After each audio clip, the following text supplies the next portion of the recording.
Hey everybody, welcome to another off-the-shelf board game review. Today we'll be looking at Red7 by Asmadi Games, a card game for 2 to 4 players, ages 9 and up, that plays in about 20 minutes or less. The rules for Red7 are really simple. The only real rule for the game is at the end of your turn, you have to be winning the game. That doesn't mean you can be in second or third place in a 4-player game, it means you have to be winning the game. If you're not winning, you're out of the round and everybody else continues until there's only one player left in the game. On your turn, you can do one of 4 actions. You can play one card from your hand to your discard pile, or as the game calls it, your palette, to make sure that you're currently winning the game. Or you can play a card to the rule pile, which the game refers to as the canvas, to change the rules to make sure that you are currently winning the game. The third action you can do is you can play a card to your palette or your discard pile, and then play a card to the rule pile or the canvas to make sure that you are still winning the game. The final thing you can do on your turn is you can do absolutely nothing, and that means you're out of that round for the rest of this round, and all the players are going to continue playing until they're unable to be the winners of the game, and one player is going to be decided as the final winner of the round. While on the surface, Red7 seems very simplistic, the advanced rules add a lot more gameplay and a lot more strategy to a very fast-playing card game.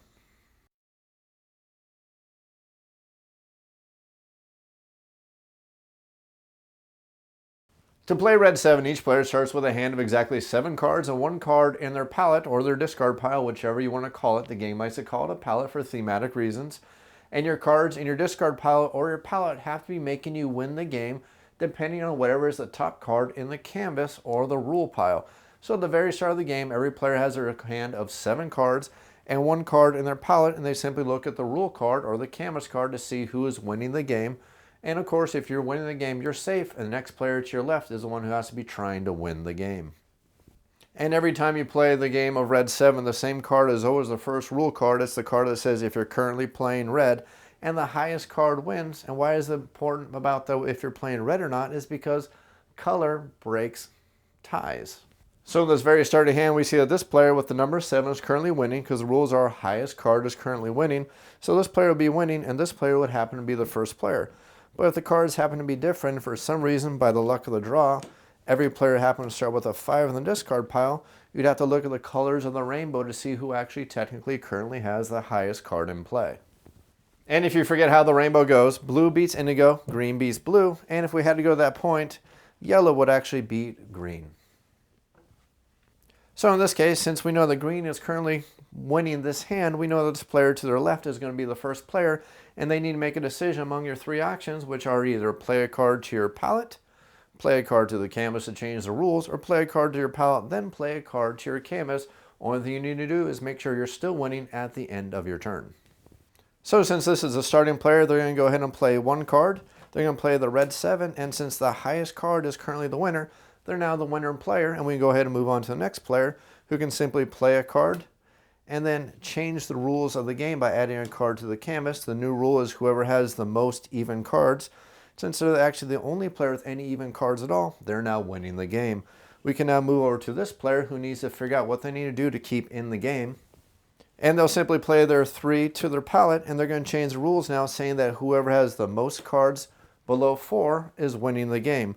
Since the only player with cards below 4, now this player comes close, but they're not actually below 4, so this player is now winning the game.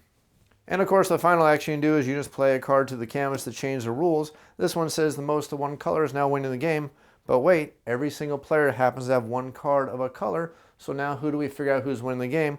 We simply look at the color chart, which breaks all ties. So now we need to figure out among all the players who happens to have the highest card matching the current rules of the game, and they're going to be the winner of this round. So we know a Red7 happens to be the highest card in the game, so we know that this player is actually winning now because they have the highest single card following the rules. So this player is now winning the game, and it's now back to this player's turn to either play a card to their palette, play a card to the canvas, or play a card to the palette and then the canvas, or they have to admit defeat and they're out of the game. This will continue until there's only 1 player left in the game by following the current rules of the canvas, and whoever that player happens to be is going to be the winner, and that's how you play the basic rules of Red7. Now you notice the basic rules don't actually allow you to draw cards. You're basically limited to your hand of cards, so you have to play very wisely and smart, otherwise the player is going to wipe you out of the game very quickly. The advanced rules allow you to start actually drawing cards, And the way that's simply going to work is anytime you play a card to the canvas to change the rules, if the number on the card you add to the canvas happens to be higher than the amount of cards you currently have in your palette, you get to draw one card and add that card to your hand. The advanced rules also add in scoring into the game to make the game play out a little bit longer and add a little bit more strategy. Basically what you're going to do for the advanced rules is you're going to take all the cards that helped you win that hand by following the current rules of the canvas, and you're going to take any and all cards that follow those rules, place them under your palette card that gives you the different rules for different colors, and then you're going to continue with another hand. All the players are going to take all the cards that are used up and they're going to shuffle up and they're going to start with a brand new hand of exactly 7 cards, starting with a brand new card for the palette card, and they're going to play again. Players are going to continue playing until they match a certain amount of points in their score pile, or until there are no more cards to hand out for the players to play with, and then whoever has the most amount of points is going to be the winner of the game. And you're basically going to score points based on the face value of the cards you happen to have underneath your reference cards. Whoever has the most points is the grand winner. The basic rules for Red 7 are the purple card or the violet card, which is most cards below 4. Then you have indigo, which is most cards in a row. Next thing you have is blue, which is the most cards of different colors. Finally, you have green, which is the most even amount of cards. Yellow, which is most of one color. Orange, which is the most of one number. And finally, red, which is the highest card, which is also a starting rule for every single game of Red 7. Once you have the advanced rules of Red 7 down pat, the game does add in one more level of rules called the action rules, and these are going to be based on the odd number of cards that you play when you happen to play them into your palette. The first thing that you're going to have is you're going to notice that the number 1 card has a symbol on it.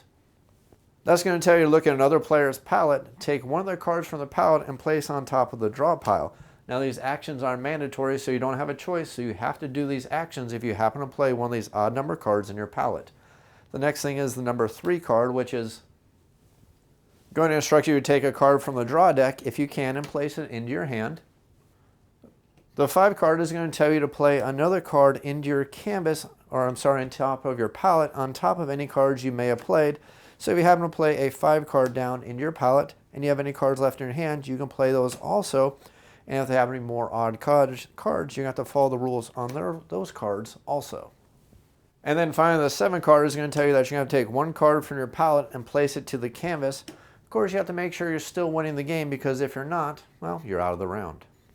Those are all 3 play modes for Red 7. You have the basic rules, the advanced rules, and the action rules, which is, in my opinion, the best way to play Red 7. I'm going to go ahead and clean everything up and show you some sample gameplay for a 3-player game of Red 7.